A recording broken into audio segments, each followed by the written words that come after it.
Welcome back to the Going Forward on Ford show. I'm hoping you guys had a dope ass fucking weekend and a good ass Monday. Y'all saw some knockouts, some broken legs, some fucking kicks, some number one receivers being traded, some getting baked with Baker. My boy Baker got paid. Yo, we got a good show head up for us and we got a good week coming for us. So let's get to it. Welcome to the Going Forward on Ford show, the sports show that might not be a sports show, but whatever we're doing, we're going forward on fourth. Now let's go for it.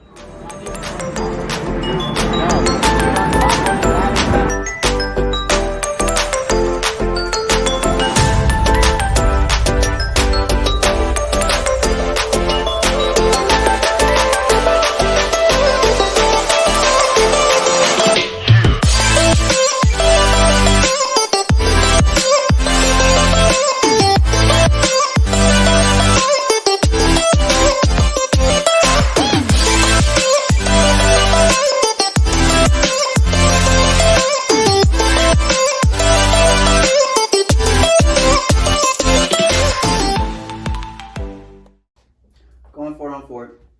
Thanks for watching. So NFL draft coming up. Colts fan, super excited because we have a very close fucking team. Our team isn't too far from being very relevant. You know, I think we're just a few players away. I honestly feel like just a few big receivers, big name receivers, I'd be perfectly okay with that. The Colts hardly get free agents, get big name free agents. One that I know that's a lot of Colts fans are really regretting putting a lot of hope into. At least I am, because that was a waste. I feel like could have gotten a lot more. I mean, was a benefit because he's a dog, but just wish we could have gotten so much more out of him. But Andre Johnson, as a Colt, that was cool for a while, but didn't obviously come out to be something like Randy Moss's situation when he went to Randy Moss's situation, whatever, somewhere over there, fuck it, over there. Randy Moss's situation when he went to New England definitely wasn't like that. As a Colts fan, seriously was hoping that fucking would happen. As just a overall like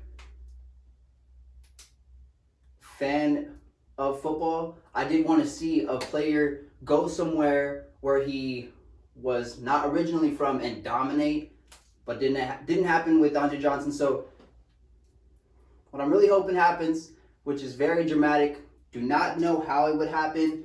The rule set up by the NFL is he can't be traded with any existing trades that exist, because if he gets traded or cut today, they're going to make it seem as if he was cut June 1st for whatever reason. I'm not too sure. It's just the rule, I guess, on paper. But I'm really hoping that Julio Jones gets somehow traded to the Colts. I know he's a hella fucking expensive of a player, but I think that the Colts could offer something. I mean, the first round pick, I'm assuming that the Falcons would want a lot more than just one first round pick, and the Colts first round pick is not even really, they're not really going to be that much great players anyways existing. I mean, they're going to be great fucking players. Obviously, they're going to the fucking NFL, but compared to what best fits us, it's going to be hard to give them something that's going to really get them really thinking like, oh, okay, we'll get rid of the greatest fucking receiver. This is like literally every receiver's fucking father. Not in the disrespectful sense, but every good receiver says, yeah, like, he's like the top dog. So I comes back to Andre Johnson. He was like a top dog. I wish the Colts could have gotten Calvin Johnson. That didn't work out. That didn't happen. I do feel bad for Matt Ryan right now, though, because he doesn't really have a lot that's left for him if Julio leaves. I mean, he has somewhat of a good team, and if they get Kyle Pitts with their, I think, 4th round pick, That'll be a good asset. But they are having to get rid of Julio Jones because they will not somehow not have enough money to pay their future rookie players. That could be completely wrong, but from what I have came across, that seems to be the reason why why they're willing to trade Julio Jones, because of how expensive he is. So if the Colts can somehow give the Falcons an offer that really can bring Julio Jones to Indianapolis, that would be the greatest situation for the Colts, because there's probably not going to be, unless there's some sleepers in the draft for receivers that are that late. We're probably going to do a defensive pick with that 21st pick. It's most likely going to be a defensive player. We've hit on Darius Leonard. We've traded our last first-round pick for DeForest Buckner. And in our division, I think if we just keep bulking up on defense and not allow any dominant offense in the AFC South, we're probably good. Like I've said in other videos, my last video, I guess, and every video I'm going to say in the future, because I'm a Colts fan, and it's also facts. The Houston Texans offense at the moment does not seem existing. The Tennessee Titans offense, I'll give them, they got somewhat of power with Derrick Henry, deserves that respect, but I don't know, Colts defense, that's what I'm saying. Bulk up. And then Trevor Lawrence coming. Yo, I'm excited because I also like football, so I hope he succeeds and hope he's the dog. But Jacksonville is kind of on the verge of just going back to not even being a team. Whenever they were founded, they should just somehow time travel back to that date and not decide to become a franchise. That's a hot ass fucking take, and I'm okay with that. Because this is the Going Forward on Fourth show, and that's what we do here. We do say ridiculous things, and we're okay with that because it's also somewhat facts. So unless Trevor Lawrence comes and fixes that franchise the same way that Andrew Luck did for the Colts, then a lot of power to him, but the Colts still got to bulk up on our defense. Not allow Trevor Lawrence to get any kind of momentum and spark that fucking franchise up, because if he does, then bro, it may be, that is my dog barking. As of right now on the Colts For the Shoe website at Colts.com, we are projected to go and select a coverage linebacker. His name is Jeremiah Owusu Koromoa. He's a linebacker from Notre Dame. Some other articles do call him the best coverage linebacker, so that's not bad to hear. You put an active linebacker who's more coverage kind of linebacker, which if you see his frame is a lot slimmer, like Darius Leonard, so that's kind of sick. It seems like we're trying to create a new kind of style defense where it's like fast and this guy's highlights is not bad, so I wouldn't hesitate to go check his highlights out, and then you give me your opinion on him. Seems like not a bad idea, so unless we trade that pick. If we trade that pick, then I'm okay with that. And then I hope we get some offensive line to help out Carson Wentz and that missing left tackle.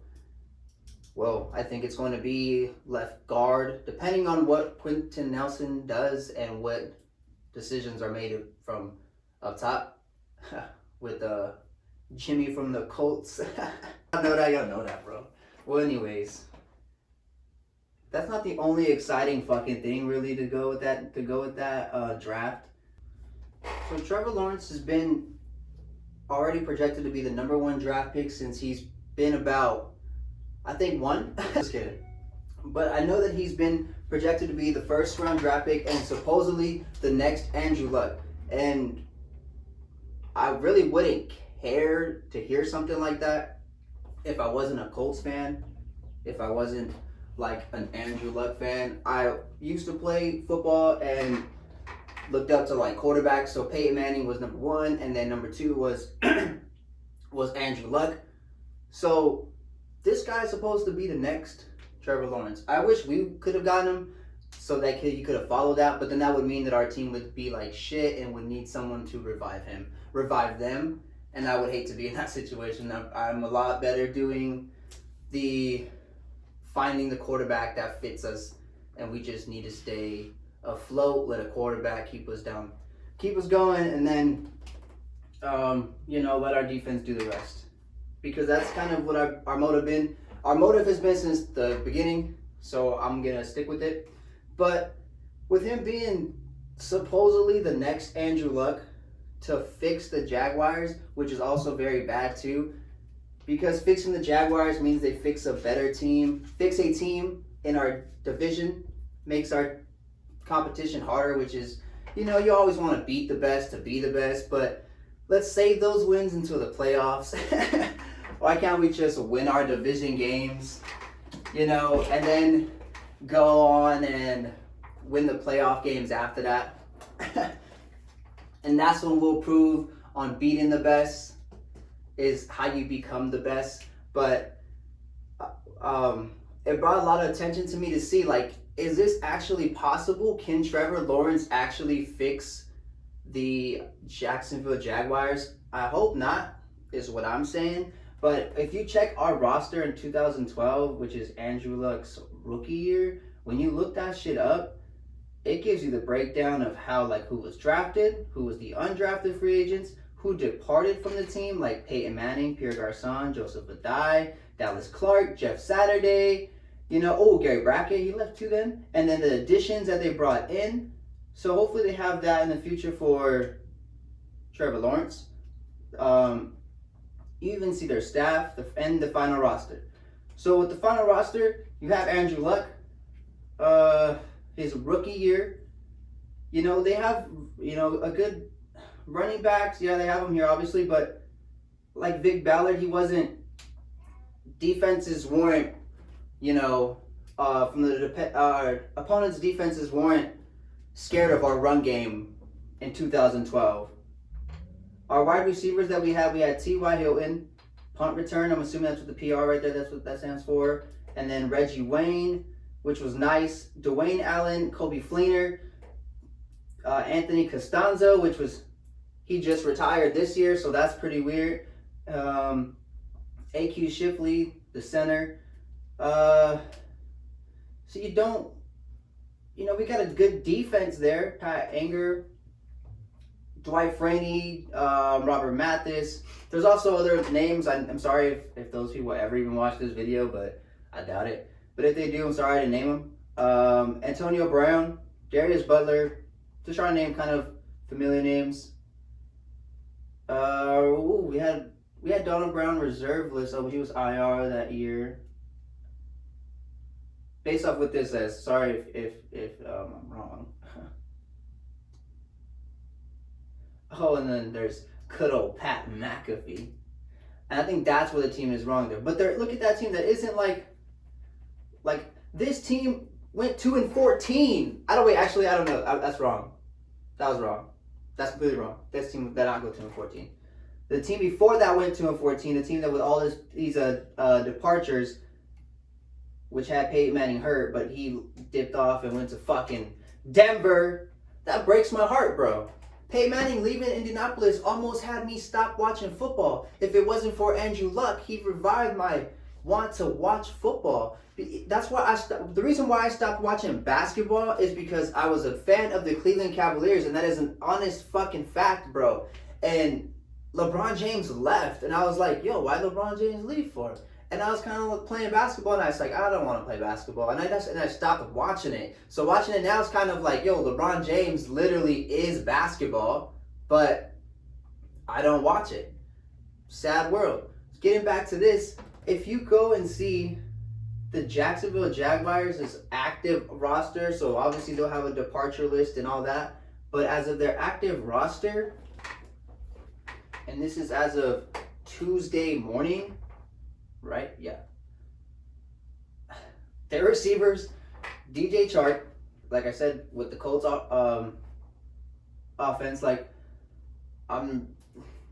really trying to name somebody who's gonna really give a defense a struggle sleeping. You know, that someone's gonna be a deep threat like Julio Jones. Back to Jacksonville Jaguars is James O'Shaughnessy, pour some Hennessy. Like, bro, Gardner Minshew, I really don't think they have. They do have a lot of draft picks though. Oh, and their defense. See, the Colts defense had some veterans that was going to keep us in games. So Andrew Luck didn't have to play that much. And he was a great player and smart player. So that helped a lot. And Trevor Lawrence is a great player and a smart player. And he also has the same low-key vibe. He has the vibe where, like, football isn't his life. So if the Jaguars don't protect my man, he's going to retire in 9 years. And he will be just like Andrew Luck. And then again, I'll be mad if he does great, because that'll be fucked up for us. But if he retires early, then it'll be good. But then that's kind of sad. Something is wrong with great athletes. Maybe they're just too good and their mind is just like, bro, it's either you go crazy like Tom Brady, which is good, or you go crazy too like Andrew Luck. He's crazy, but on a good way too.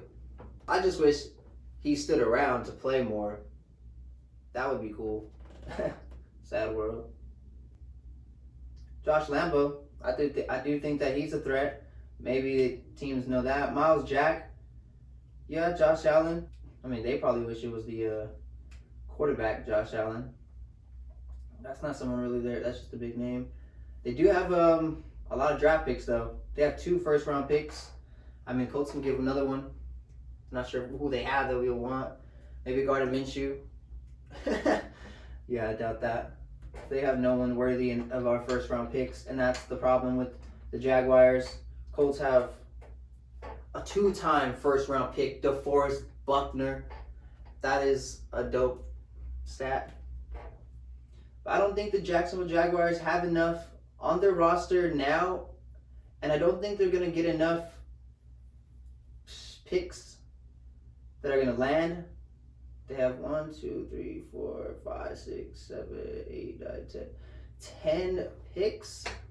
2 in the first round, 2 in the second, 1 in the third, 2 in the fourth, 2 in the fifth, and 1 in the seventh. Obviously, they're getting Trevor Lawrence, unless they do something ridiculous. I mean, it's Jacksonville Jaguars. They be doing weird stuff over there in Jacksonville. So I wouldn't be surprised. But I don't think they have enough to overcome their problems in Jacksonville. Maybe they will give us a run for our money, and it won't be that easy because we'll just have to just kick the Texans to the curb. And I'm hoping that Deshaun Watson figures his thing out, and whatever is becomes to light, and whatever isn't gets, I guess, noticed too. I mean, when you don't do something, you obviously wanted to prove you didn't do it, but that's not where I get involved at. Yeah, Trevor Lawrence maybe is not going to fix the Jacksonville Jaguars, and maybe I'll be able to sleep another night as a Colts fan and wait until draft on Thursday. I will add, though, that I heard on watching another podcast that the team that Peyton Manning was on, or I guess that was a good team. I'm not sure if it was the team he was always on, or if it was just the team he won the Super Bowl with. But speaking of Super Bowls, that has me thinking, like, Chiefs fans had to wait 50 years? Yo, like, I've seen the Colts in Super Bowl, like, twice in my life in the 23 years. Like, that's kind of cool. But the team, I'm not sure what if it was a team they was won the Super Bowl with, or it's good teams. But to believe that Peyton Manning, I mean, without Peyton Manning, they were an 8-8 team, but with Peyton Manning, they were the team that they were. I'm going to look into that one, and I'll probably talk about that on another episode. But that's something I kind of want to take a deep dive in. Since I took a deep dive in that roster and the 2012 roster, I wonder if that's right. Because maybe one quarterback could make that much of a difference. Because Tom Brady went to a roster that was fucking loaded.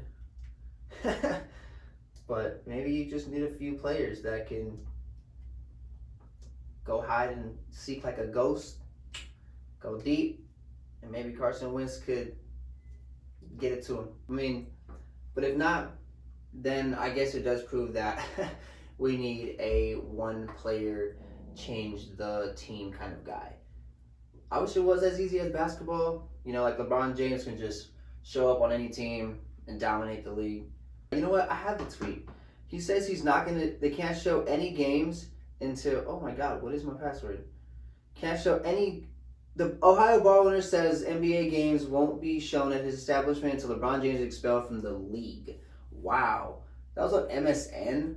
Why'd they even give that Ohio bar owner enough fucking, like, hopefully no one even knows what his place is. Hopefully no one ever finds out. But LeBron James did respond saying, oh damn, I was headed there to watch our game tonight and have a drink.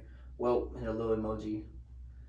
I mean, yeah, you really think like LeBron James was affected with his NBA games at all? Any NBA games? So he just doesn't want people to show up to his bar is what he's saying. Well, that's probably bad for him.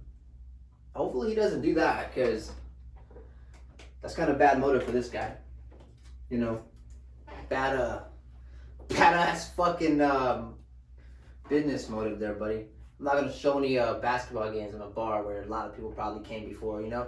A lot of people probably showed up the day of and they're like, hey, where's the basketball games?